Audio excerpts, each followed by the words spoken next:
Hi, this is Chris of Creations by Chris, and my motto is to make women beautiful, one garment at a time.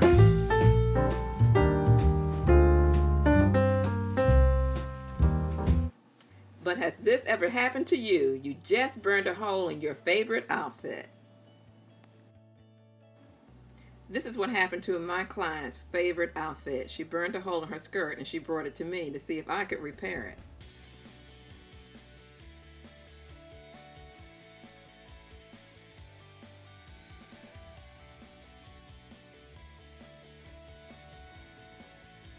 Now to fix this hole, I used the fusible interfacing, and this is the interfacing that I use. Now it comes in cream, white, and it also comes in black.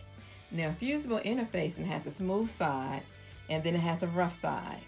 And the rough side has a film on it that when you place the rough side onto the fabric and then you use your iron on top of that, it actually adheres to the fabric or whatever item you're pressing it on.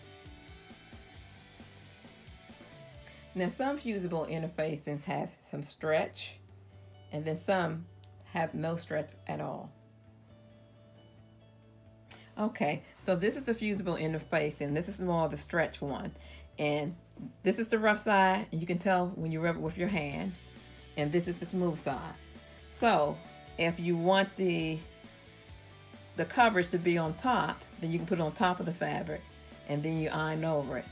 But if you want to cover a hole that's on top from the inside, you'll place the rough side, that's here, under the fabric. And say if this was a hole here, then you would put another small piece of fabric on top of that, and then you would press over top of it, and it's going to adhere the small piece of fabric on top of the fabric where the hole is, and it's going to fuse the interfacing on the inside as well.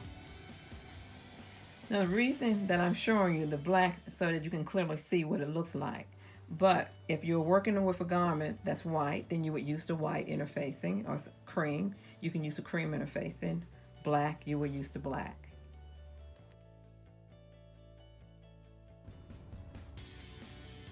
Okay, so the next step was to cover the hole with an applique. And what I did is I used lace fabric, which is a double embroidered lace fabric, and I cut out the flowers to cover the hole.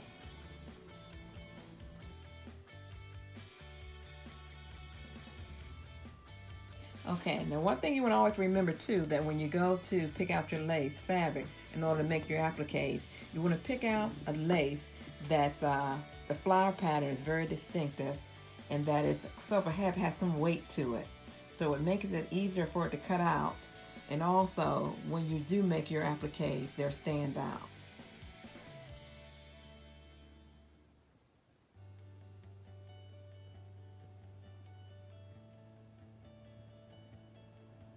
Okay, the next step is to shape your applique into a design.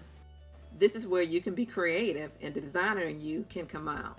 Okay, in this case, because of the damage being in the center of the skirt, I knew I couldn't just do one applique in the center. I would have to make a design that it would extend beyond where the damage was, so that the eye would be drawn away. Now, as you look closer, notice that I've also added leaves, and these leaves are actually made from ribbon trim. And as a designer, you can really be creative at this point, and the leaves gave it a little bit more distinctive look and definition. The final step is to attach the appliques onto the garment. Personally, I like to sew mine on because it makes it more permanent. You may have seen videos where people use glue. However, it may not be permanent and it may stain your garment. Because the skirt was too short also, it had to be lengthened. So I decided to use the black fabric to lengthen it about 4 to 5 inches, and then I used a black stitching around the hem area, and this allowed me to bring the cream and the black colors together and made it look more uniform. Thanks for watching my video, How to Fix a Burn Hole in a Garment. Please like and subscribe to my channel, Creations by Chris, where our motto is making women beautiful one garment at a time.